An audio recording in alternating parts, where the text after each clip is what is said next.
തണ്ണീർത്തടത്തിൽ concrete തോട് നിർമ്മാണം CPI പ്രതിഷേധം സംഘടിപ്പിച്ചു.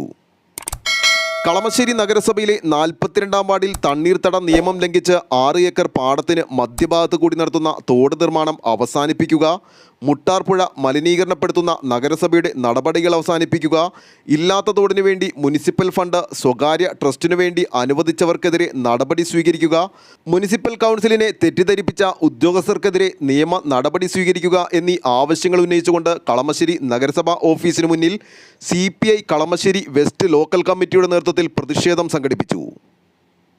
CPI കളമശ്ശേരി മണ്ഡലം സെക്രട്ടേറിയറ്റ് അംഗം S. രമേശൻ പ്രതിഷേധ ധർണ ഉദ്ഘാടനം ചെയ്തു.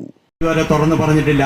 അതുകൊണ്ടൊക്കെ UDFിൻ്റെ നേതൃത്വത്തിൽ ഈ സമിതി അധികാരത്തിൽ വരുന്ന ഈ നിലവിലുള്ള ഭരണസമിതിക്ക് മുമ്പ് അധികാരത്തിൽ വന്ന ഭരണസമിതി കളമശ്ശേരിയിൽ ജനങ്ങൾക്ക് കൊടുത്ത ഒരു വലിയ വാഗ്ദാനമുണ്ട്. കളമശ്ശേരി പ്രദേശത്തെ വേസ്റ്റ് എടുക്കുന്നത്, പ്ലാസ്റ്റിക്കും ഫുഡ് വേസ്റ്റും എടുക്കുന്നത് ഞങ്ങൾ സൗജന്യമായിട്ട് എടുക്കുമെന്ന്. കഴിഞ്ഞ ഭരണസമിതിയും കഴിഞ്ഞ് 2 ഭരണസമിതിയും കഴിഞ്ഞിട്ട് അവരിപ്പോൾ എന്താണ് ചെയ്യുന്നത്? കളമശ്ശേരി മുനിസിപ്പൽ പ്രദേശത്തെ പ്ലാസ്റ്റിക് വേസ്റ്റ് എടുക്കുന്നവർക്കും ഫുഡ് വേസ്റ്റ് കൊടുക്കുന്നവർക്കും 100 രൂപയാണ് നിശ്ചയിച്ചിരിക്കുന്നത്. പ്ലാസ്റ്റിക് മാത്രം കൊടുക്കുന്നവർക്ക് 100 രൂപ വേണം. കളമശ്ശേരി പ്രദേശത്തെ എല്ലാ വാർഡിലെയും ജനങ്ങളുടെ ഒരു പ്രധാന പരാതിയാണ്, ഞങ്ങൾ ഫുഡ് വേസ്റ്റ് കൊടുക്കുന്നില്ല, പ്ലാസ്റ്റിക് മാത്രം കൊടുക്കുന്നവരുടെ 50 രൂപ ആക്കണമെന്ന്. ഇങ്ങനെയുള്ള ഒരു കാര്യത്തിലും ഒരു നിലപാടെടുക്കുന്നില്ല. മറ്റ് മുനിസിപ്പാലിറ്റികളിൽ നിന്ന് വ്യത്യസ്തമായിട്ട് കളമശ്ശേരിയിൽ വേസ്റ്റ് സംബന്ധിച്ച് വലിയ അഴിമതി നടക്കുകയാണ്. ഇപ്പം നമുക്കറിയാം, നോർത്ത് കളമശ്ശേരി ഭാഗത്ത് മൈനിങ് നടത്തുകയാണ്. പഴയ പ്രദേശത്ത് ഫുഡ് വേസ്റ്റും പ്ലാസ്റ്റിക്കുമൊക്കെ കൊണ്ട് ആ ഭൂമി മാറ്റിയിട്ട് പുതിയ പദ്ധതി തുടങ്ങാനാണ്. പല പദ്ധതികളാണ് കളമശ്ശേരി മുനിസിപ്പാലിറ്റി തുടങ്ങിയിട്ട് ഒന്നും പൂർത്തീകരിക്കാതിരിക്കുന്നത്. പറയാനൊക്കെ നോർത്ത് കളമശ്ശേരി ഭാഗത്ത് ലക്ഷക്കണക്കിന് രൂപ, ഏതാണ്ട് കോടിയോളം രൂപ എത്തിക്കാണും വലിയ ഒരു സ്റ്റേഡിയം പണിഞ്ഞിട്ടിരിക്കുന്നത്. എത്രയോ 5-ാം വാർഡിലാണ്, എത്രയോ വർഷങ്ങളായി. ഏതാണ്ട് 2 വർഷം മുമ്പ് അതിൻ്റെ ഉദ്ഘാടനം കഴിഞ്ഞ് ഇപ്പോഴും അവിടെ ഒന്നും കിടക്കുന്നില്ല. പട്ടിയും പൂച്ചയും കയറി കിടക്കുകയാണ്. അതുകൊണ്ടൊക്കെ ബസ് കയറാ ബസ് സ്റ്റാൻഡ്.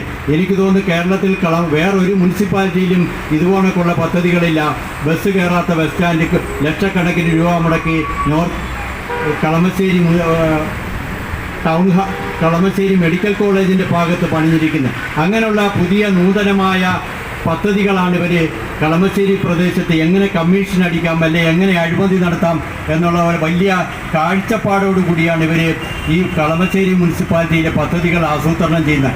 നിർഭാഗ്യവശാൽ ഇതിനൊക്കെ എപ്പോഴും കൂട്ടാണ് കളമശ്ശേരിയിൽ വരുന്ന ഉദ്യോഗസ്ഥർ. അവരുടെ ശമ്പളത്തിൻ്റെ കൂടെ കിമ്പളം കൂടെ പറ്റുന്നുണ്ടോ എന്ന് ഞങ്ങൾ സംശയിക്കുന്നുണ്ട്. എന്തുവായാലും ഈ തോടുമായിട്ട് ബന്ധപ്പെട്ട് ഞങ്ങൾക്ക് പറയാനുള്ളത്, കളമശ്ശേരി ചക്കിയാടം 42-ാം വാർഡിലെ ഒരു തോട് നിർമ്മിക്കുന്നതിന് അവിടുത്തെ ജനങ്ങൾക്ക് ആവശ്യമാണെങ്കിൽ ഞങ്ങൾ അതിന് എതിരല്ല. ഇവിടെ സ്വാഗത പ്രാസംഗികൻ പറഞ്ഞ മാതിരി ഒരു കോൺക്രീറ്റ് തോടിൻ്റെ ആവശ്യം അവിടെ ഇല്ല.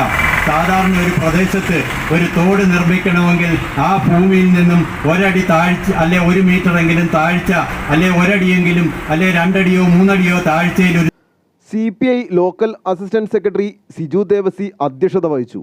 CPI നേതാക്കളായ KP Kareem, MA Naushad, MS Raju, NA Sabu, Gopakumar Rajan, Cochin Nasar, west local secretary KM Ismail, Shaheer Mullapparambil തുടങ്ങിയവർ സംസാരിച്ചു.